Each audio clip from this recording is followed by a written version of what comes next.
Have you ever worked really hard on something only to discover that the lesson you learned had nothing to do with the results that you expected? I think sometimes the most important lessons in life, they don't come from our success. Rather, they come from our disappointments and from those moments when things just don't turn out the way we think they should.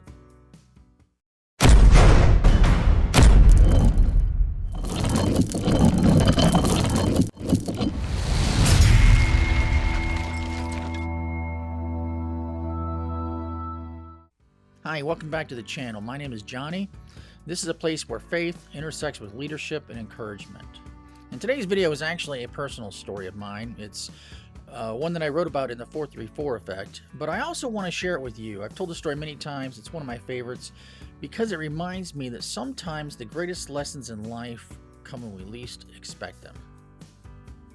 John Muir was a famous naturalist who once said, "The mountains are calling, I must go."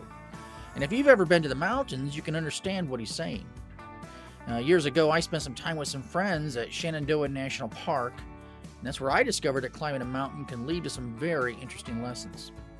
If you've never been to Shenandoah National Forest, it's in Virginia. It's a little southish of DC, and it's one of the most beautiful places I've ever been in my life. In Skyline Drive is this road that wanders to the top of the ridge for miles and miles and miles. It's just incredible. And I was so excited to take this trip. I was going to be with my buddies. There was no wives or kids on this trip. It was just us men. It was one of those trips that us men seem to need to take every once in a while to remind us why we have wives and kids in the first place. And we rented a cabin near the park entrance, and we were planning on just spending the weekend doing some hiking. And I was looking forward to the trip. I just wanted to spend some time, climb a mountain, look out, see the beauty, spend some time alone with nature and with God. Now, I don't know about you, but hiking in the mountains in October or late October is, which we learned, probably not the best time to do so. It's wet, it's drippy, it's kind of gross, it's just messy. But we decided to climb anyways because we assumed that the view from the top would be worth the little chill in the air or more than likely a wet hoodie. One of the things I immediately noticed, and if you ever climb a mountain with a group of people, you'll notice it too, is they tend to fall into one of two categories. The first of which says, I'm going to move at my pace. I'm not going to go fast. I'm not going to go slow. I'm just going to go nice, even stride up the mountain and probably suck a lot of air on the way up. And then you have the other group of people, the ones that seem to possess this lighter than air quality that allows them to literally just float up the mountain. They don't break a sweat. They don't work hard. They just seem to appear at the top. Now, unfortunately, I'm a card-carrying member of the former and not the latter. But my friends and I, we steadily made our way up the trail. We would offer words of encouragement. We would support one another. And eventually, we all made it to the top. But that's where I found myself hunched over with my hands on my knees trying to catch my breath. In other words, my first view at the top of the mountain was my feet. But unfortunately, there was something else at the top of the mountain too.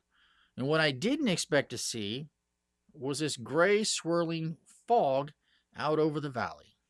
There was no inspiring view from the lookout. Now, I was upset. I was disappointed because I did all that work of climbing the mountain. I want to see my beautiful view. I earned my view. Where's my view? Now, I spent some time catching my breath and growing aggravated, and the more I stewed about it, the more aggravated I became. And, all my friends, they were able to just kind of shrug it off, but I couldn't seem to let it go. And I told myself, this was a wasted climb. It was all for nothing. You see, I thought I deserved a good view, or I guess we could say reward for doing the work of climbing up the trail. I thought I'd earned it. But I was wrong, and here's why.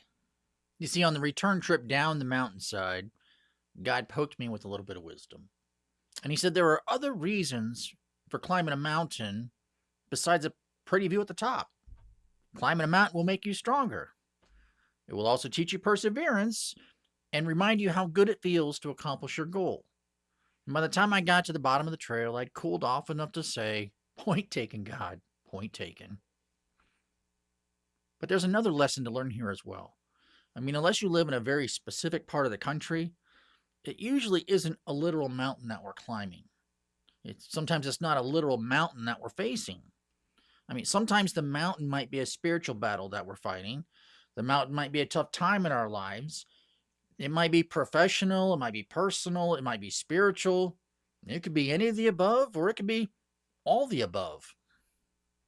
It might be the bills you can't afford to pay. It might be problems with your kids.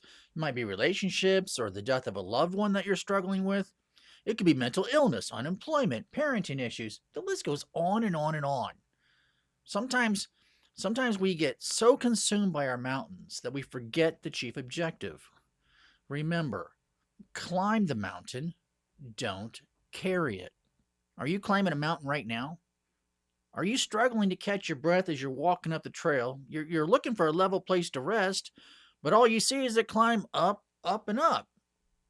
I can tell you that I've been on that trail myself, and I can also tell you that you're not climbing alone. And there are people rooting for your success, myself included. Isaiah 41:13 says, "For I am the Lord your God, who takes hold of your right hand and says to you, 'Do not fear, I will help you.'" God will not abandon you to the rough terrain. He's right there walking next to you, and He's reaching down, helping to pull you up to the next level. Habakkuk 3:19 says, "The sovereign Lord is my strength. He makes my feet like the feet of a deer, and He enables me to tread on the heights." And I'm going to go so far as to add, of the mountain. Leadership isn't about position, it's about service. It's about choosing to show up, to care deeply, and lead with integrity every day. In the 4-3-4 effect, Modern Strategies for Effective Servant Leadership, I share the principles, stories, and practical tools that have shaped my journey in faith and leadership through servanthood. Order your copy today. And I can encourage you, and I can support you, but I can't climb the mountain for you. And the truth is, neither can anyone else. And that part of the journey belongs to you and you alone. So keep climbing. Keep putting one foot in front of the other. And trust that the strength that you're building along the way matters. Because sometimes the reward of the climb isn't the view at the top. Trust me, I know. Sometimes the greatest reward is who you become on the way up. If today's message encouraged you, or if you enjoyed this video, please hit that like button, and subscribe to our channel, and turn on all notifications so you receive our content. Last of all, I hope you share it with somebody else who might be climbing a mountain of their own. And if you're new to our channel, this is a place where we talk about faith and encouragement and servant leadership.